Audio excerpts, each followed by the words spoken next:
And I'm Ruth. And together we're Brooke and Ruth. Today we're going to be talking about things to do in Cape Town. So we have a new hat. Movie show type entertainment. There's this really cool thing you can do at the cinema at the V&A where it's like a little theatre that they have with there's little tables and chairs and you can sit, have dinner while you're watching The Fault in Our Stars and crying into your soup. There's also the Labia on Kloof and on Orange, but it's a really old school movie theatre. You get popcorn in little like packets and your Coke comes in an actual glass bottle and they have to open it for you, and it's a really old-timey experience. Also in the waterfront, there's the V&A Amphitheatre.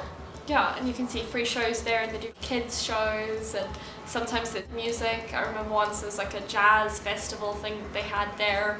Lots of really cool stuff. Plus in tourist season there's a vibe there, which is really cool. And I mean, so especially if you're here during a school holiday, there often will be like free magic shows or like the Zip Zap Circus sometimes come out.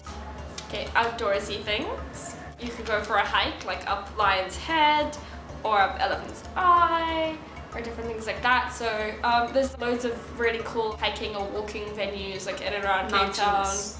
Yeah. What's quite nice is Table Mountain. You can either hike it up, you can go Skeleton Gorge or the Contour Path, but then also for those of us who are not so physically inclined, or if you've got like young children with you or like your granny or something, you can take the cable car up to Table Mountain, which is a really great day out. And it's free on your birthday. Which is fun. It's a great way to spend a day. Yeah. You get to see the whole of Cape Town. Kirstenbosch is really cool.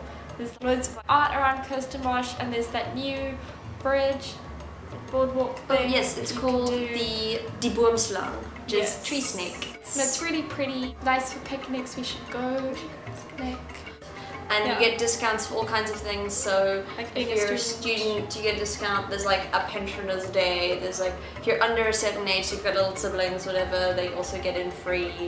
And if you're a Botanical Society member, it's free whenever you want to go, so that's also a great one. And then the beaches, there's like loads of really nice beaches in and around Cape Town. There's like Camps Bay and Boulders Beach where there's the penguins. You have to pay to get in, but it's not that much and it's so worth it to like spend your afternoon with penguins. And if you're into surfing or bodyboarding, there's beaches for that, but if you're more like Muizenberg is more like surfing. Muizenberg is good, but also if you just want to like chill by the beach, there's also places that you can do that. Nightlife. Cape Town totally has like a very, very vibey nightlife. Pretty much every day of the week there's something with having its nights. There's also a wide variety of stuff, so if you're looking more for like a chilled evening in like a pub, you can definitely do that. But also if you're looking for a raucous night out, there's loads of places for that to do. Okay, so there's lots of sporting things that you can go watch in Cape Town. Some nights you could go watch the rugby in Newlands if it's on, or just at places around, like if there's a match on, the restaurants and things will be vibey. And you can go and so you can either go and watch stuff at the actual stadium, so like we've got a number of places. We've got the Green Point Stadium, Newlands Cricket, Newlands Rugby, Athlone Stadium, Hartley Vale for hockey. So if you're looking to watch good quality sport, you can probably catch it live. Cape Town Theatre. This is my favourite town. There's a lot of Cape Town theatre. There's a lot of places in Cape Town where you can go watch shows. There's the like big theatres like Artscape, the Baxter Theatre. Those are sort of like have the big productions. Like if you want to go to see opera, you're generally gonna have to go to Artscape. Also like the Fugard Theatre and Theatre on the Bay and the Kalk Bay Theatre. They generally have quite long running shows, like shows that'll go on for like a few months, and like lots of international and local things. And then there's loads of little theatres which do more experimental things or shows by newcomers. So there's the Galloway Theatre, it's on Port Road in town, and then there's the Alexander Bar, which is also in town, and that's all cute. Like downstairs it's like an old-timey bar lounge area, and then you go to the theatre upstairs and it's really small, but I've seen like some very good shows there.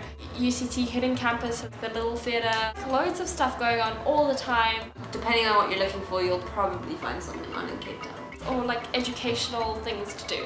So there's quite a lot. Cape Town's pretty rich in sort of cultural heritage and things like that. Zico has like a museum and art gallery type section, which is great. It's got a lot of local works. Jane Alexander's The Butcher Boys are at Ezeco, and that's a great one to see. There's like the Jewish Museum, the District 6 Museum. There's a Museum of Education. That's quite a little one, but it's still there and important. Is the Robben Island, is that like a museum or just yeah, a heritage site? there's the Robben Island Museum. Yeah, like on Robben Island. But there's also like a visitor center like in town, so you don't actually, like if you're going to go to Robben Island, that's great, but you can go to the visitor center if you don't have the whole day. There's the Springbok Experience, which is like a rugby museum. This has been Brooke and Ruth on fun things to do in Cape Town. If you want to see more from us, like, comment or subscribe down below. Yes. Leave us a comment on what you think about Cape Town, fun things you like to do here.